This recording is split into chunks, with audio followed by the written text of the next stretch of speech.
All right. Thanks, everybody. Cara, let's get started on what you're going to cover regarding condos. Let's go. Okay, so prior to me being here, which I like to call BC before Cara, you guys did not have access to Fannie Mae CPM. We are not a direct seller with Fannie Mae, so I cannot get my hands personally on the eligible and ineligible list. Dave is trying to work on that with some of his contacts, but we can pull up individual projects. So if you give me a project name and an address, I can pull it up and tell you whether or not Fannie Mae's already reviewed it. Condo Project Manager with Fannie Mae, it's really a safety standard. They review everything from the documentation, from the bylaws, the budget, the homeowners or the master insurance, to make sure that it meets their standards as well as safety standards. If you guys remember, and I know I shared this with Dave last week, in 2021, there was a huge condo project in Florida that collapsed and over 200 people died. And it was all because of deferred maintenance. And so really they put extra parameters in place. So not only do you have the condo questionnaire, but you also have one that goes over special assessments, deferred maintenance, critical repairs that are needed. And so really this is to help protect not only lenders, but buyers. So Fannie Mae has really been upping their game. Before, they would only do it if a lender asked for it to go through PERS, which was Project Eligibility Review Service. And that cost thousands, and I mean thousands of dollars. And it was only good for that lender. So if we did it for Zenith, it was just good for us, but it wasn't released to the masses. So they kind of changed that about 5 or 6 years ago to where if they were doing these as PERS approvals, meaning Fannie Mae was reviewing them and approving the projects, they were letting everybody, every lender out there use that approval. And then lenders, as long as you're a direct seller, which at this point we are not, that's something Dave and I are going to look into. We can go in and certify the projects. So I have 15 years experience reviewing condo projects and telling you whether or not they're eligible or ineligible. So the CPM is really a great tool because Fannie Mae, like I said, has really been more robust at reviewing projects. And when they have been getting file loans in, they've been pulling project information and reviewing the documentation and actually publishing it to everybody saying, hey, this project's available. This project's only available for primary and second homes. Because they're looking at different parameters. And some of the key points that I wanted to point out to you guys, some of the red flags. So if it's not, and I'll go back to CPM in a second, but some of the red flags, if you guys do wind up needing a condo questionnaire and the project's not in CPM, hasn't been reviewed by Fannie Mae, some of the red flags is budget. You have to have the 10% reserves. When these things aren't met by Fannie, an investor can't override that unless it's a non-QM investor that's going to do non-warrantable condos.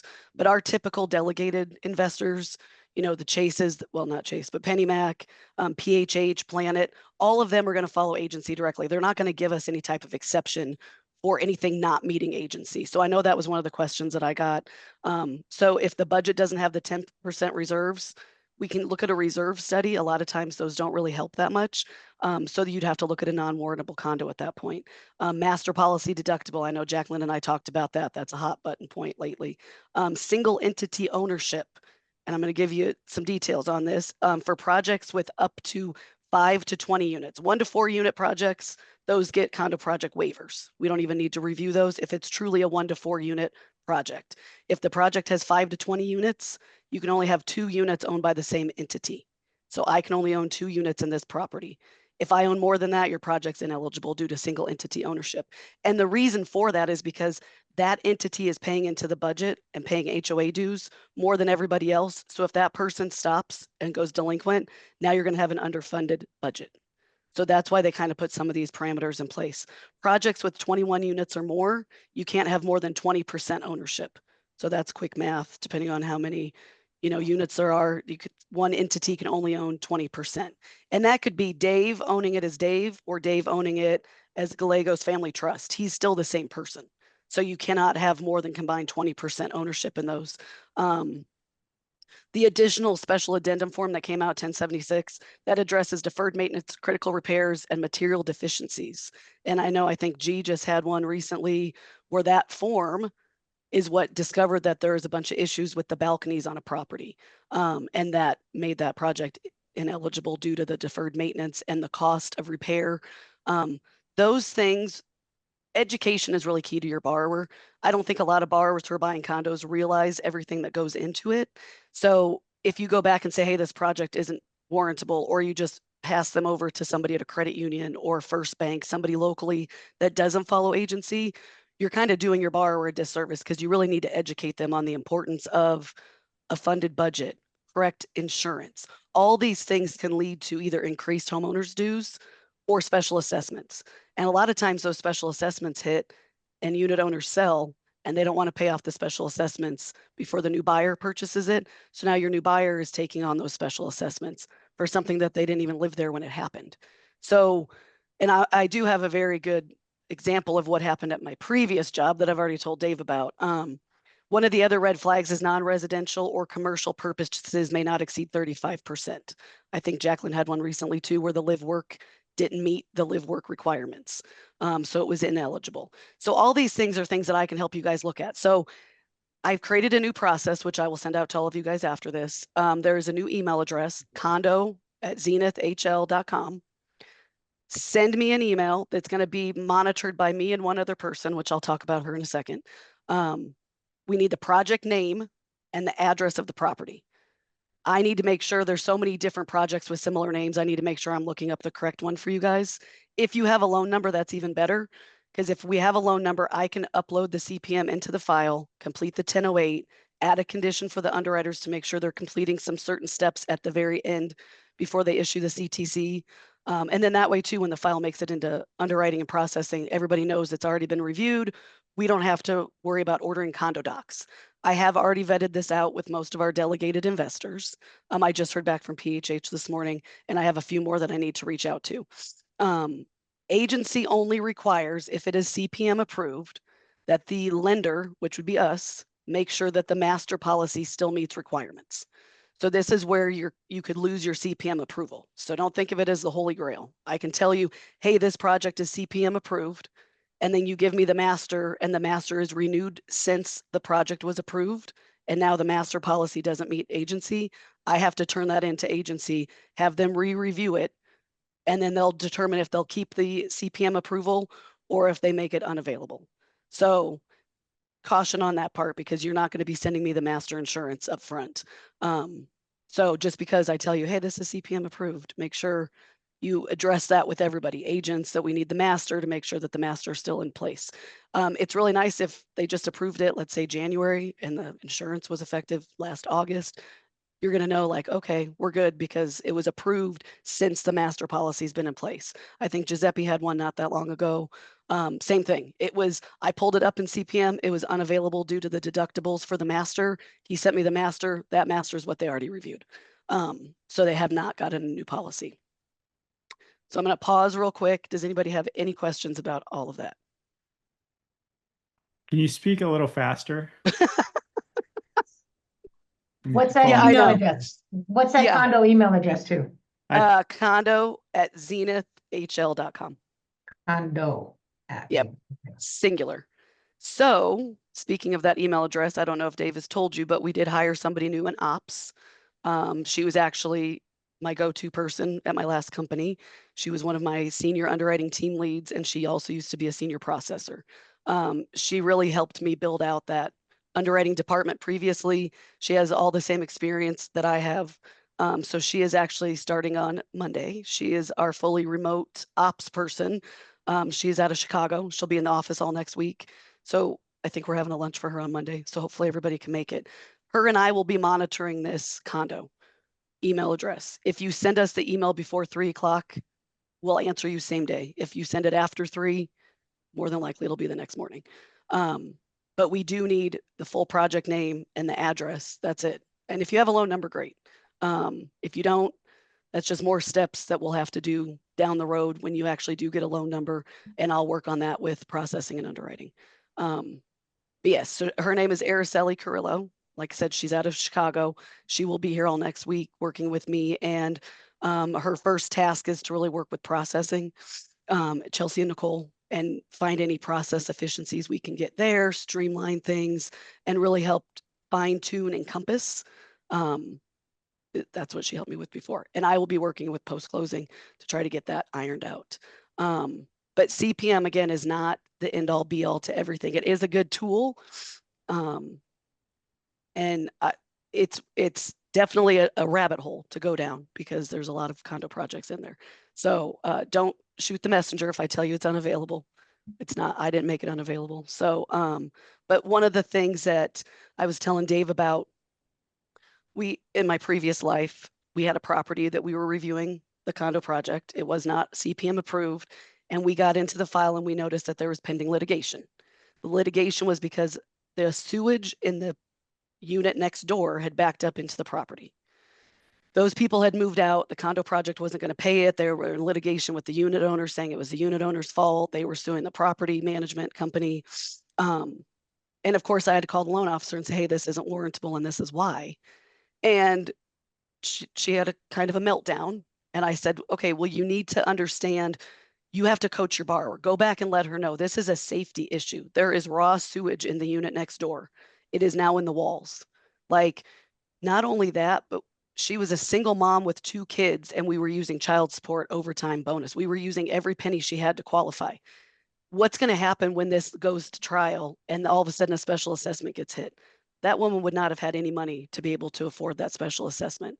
And she wouldn't have been able to sell that property because nobody's going to want to buy it because of that. So just really educating the borrowers. When I really broke it down for her and explained how important this was, and it's nobody's fault, that they just needed to go back and let the realtor and the buyer know, like, hey, let's go look for a different property. They came back a week later. She found a better unit on the 3rd floor with high ceilings, an end unit, and she was like, oh my gosh, this is so much better. So just understanding, hey, this is unavailable and this is why, and going back and coaching them. If they decide, knowing all the risks, that, hey, okay, well, our deductible doesn't meet what agency requires, so we might wind up getting a special assessment. They might increase our HOA dues. Those are all things that they just need to know. And so I'm a huge advocate for making sure that your borrower understands what they're getting into with a condo. Your HOA dues this year are $400. Next year, they could be $500, $600. They analyze and go through their budget every single year and then present it to the board and get it approved. And then every year their dues renew. A lot of times they stay the same. A lot of times they increase. So just being able to understand that. And then just some of the red flags too, and why the red flags are there. Like I said, a lot of this single entity ownership has to do with one person feeding into the budget. And if that person stops paying, you have an underfunded budget. Same thing with commercial space. A lot of times the commercial space is paying into the HOA. If you have commercial space over 35% and they move out and you can't lease that space, now you have an underfunded budget again. So those are some things. And also, a budget is not the same as financial. The financial is what they currently have in the bank. That's great. That's fine. That doesn't override the 10% requirement for the reserves. A lot of people will come back and say, but look, they have like 3 years worth. Well, that's great, but they need to allot 10% every year into that budget. So hopefully that helps a little bit. Why you didn't have CPM before? One, it wasn't available to correspond it until the last year or so. And you also had ops leadership that didn't have underwriting background. So they probably didn't even know it was something available. And you guys used to be partnered with, VIP. And so that was something VIP probably handled too. So those are just some of the things. And I was going to pull up the questions. Best practice, as soon as you find out a borrower is interested in a property, reach out, let me know the address, project name.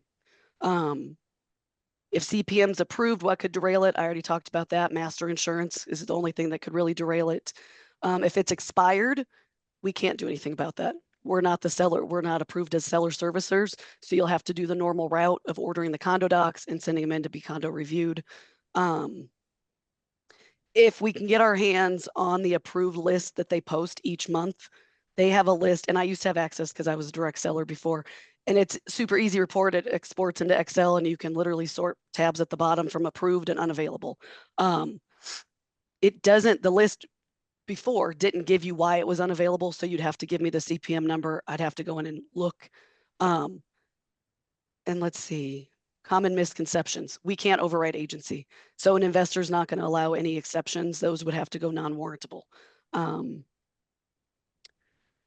Let's see, anything ahead of time, same thing. Just reach out to us ahead of time. If you guys didn't see the Fannie Mae announcement with the new DU release that happened on May 17th, this is huge because if I give you the CPM number, you guys will be able to get the information. when you're running your DU findings, if you put the CPM number in and the condo project name, your findings will come back and tell you whether or not the project's available. So, and if you don't have the CPM number, it should work with just the name. I haven't gone in and tested it yet, but I can send you guys the FAQ that came out on that. So that just came out on May 17th. So if you have the project name and you have to put it in correctly, you can't put like Shadow Wood HOA if it's really Shadow Wood. So again, if you have condo projects, reach out to me. I'll find out the CPM number, give it to you, and then you can run your findings, and then it'll come back and tell you. The only thing with that at this point too, if Fannie Mae does come back and tell you that the project is already CPM approved, they still want a copy of the CPM approval in the file. And that's something that I can pull and upload. I have a question. So if we are still in the pre-approval, like someone hasn't gone under contract yet, who is going to review the master policy? Do we send that to you, the condo email, or? No, it'll go in the file for Kelly and Heidi to review. Got it. And they already know how to review and they know what the requirements are because we talked about it yesterday, but I'll be making them a cheat sheet too. So once I make that cheat sheet, I'll send it out to you guys so you guys can kind of go over it as a high level and catch it ahead of time. What else? I know that was a lot. And yes, I do talk fast. Sorry, Giuseppe.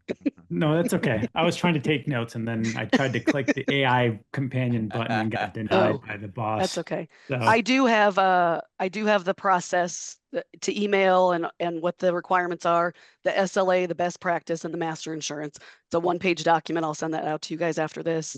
I'll send you guys, and I think I sent it to Giuseppe and I think Dave, that lender letter from 2021 that talks about that special addendum, because if that special addendum does reference anything about having meeting minutes, it's best practice to get them from the last 6 months, which a lot of times how we find out about some of these deferred maintenance things. But it does give a lot of good detail as to why these requirements are in place. I mean, 200 people. Wasn't that the number, Dave? 200? Something like that. You're muted. You're muted, Dave. Dave, you're muted. Dave. I thought I saw it was 94 people. Oh, yeah. But And it happened they- at like 'cause there was 1:30 like- in the morning. But if you watch, you can find the video of this condominium project coming down. It looks like it was supposed to come down. And it was at 1:30 in the morning from a camera on a complex like a couple of blocks away. And it's just sitting there and it just pancakes and gone. So like 94 people just perished. And so I think that's one of the things that's missed. We don't do a lot of high-rise condos here, and not that it was a high-rise, but it was about probably 20, 14 stories, so kind of a high-rise, 15 stories, I think. I think what you touched on is a really important part of this discussion. It's disturbing to me that I don't think there's a lot of educating of borrowers going on here. Buyers don't know what this stuff means, and I don't think realtors are that concerned about explaining or educating their buyers about what's happening and what it means to be non-warrantable today and in the future. And being warrantable today guarantees nothing about warrantability in the future and what that means. I just think we're in a weird time in that market, in that submarket of condominium activity or condominium real estate, that it's hard to know what the direction is going to be going forward. So the best thing that you could do is make sure that you're educating the customers who stand up and say, yeah, I'm going to go buy a condo. It's like, okay, well, let's talk about condominiums and some of the special things that you need to be aware of when it comes to buying condos, because I would not let anybody in my family buy one. I can promise you that I wouldn't let anyone in my family buy a condominium today. I don't care what's going on with the project or how new it is. It's just because of what the future uncontrollables are that the buyer really isn't going to have any control over. So that's disturbing to me. And again, if they go into it and they know what's happening and they understand it and they still want to move forward, that's fine. We have a dog walker who has a condominium right now, and she's on a fixed income. I mean, she makes a lot of money from us that she doesn't declare, but her condominium, her HOA is going up to, this woman's 82 years old. It's going up to $600 a month. She can't afford it. She just can't afford it. And it's all due to a fire that happened in a in a separate building away from hers. You live in that- Windsor Gardens? Yeah, and it's just, this is what people don't, nobody understands this, right? Like nobody understands, well, what's that mean? What's that? Why is that a big deal? And your average buyer, we're all like, when we're buying something, we get a package of HOA docs in the mail as a buyer. Do you think anyone reads that? No. No one reads it. What they do is they get this big packet of information and they call their realtor and they think the realtor's looking out for them. And they say, what is this? Should I read it? And the realtor, if they're worth a damn, will say like, yeah, you really need to understand what's in there. But most realtors will be like, no, it's just all the stuff about the HOA. It's fine. And so they don't know, and they trust that. The realtor, I've always said this, buyers choose you because they think you're looking out for them, or they wouldn't choose you. I mean, if they thought you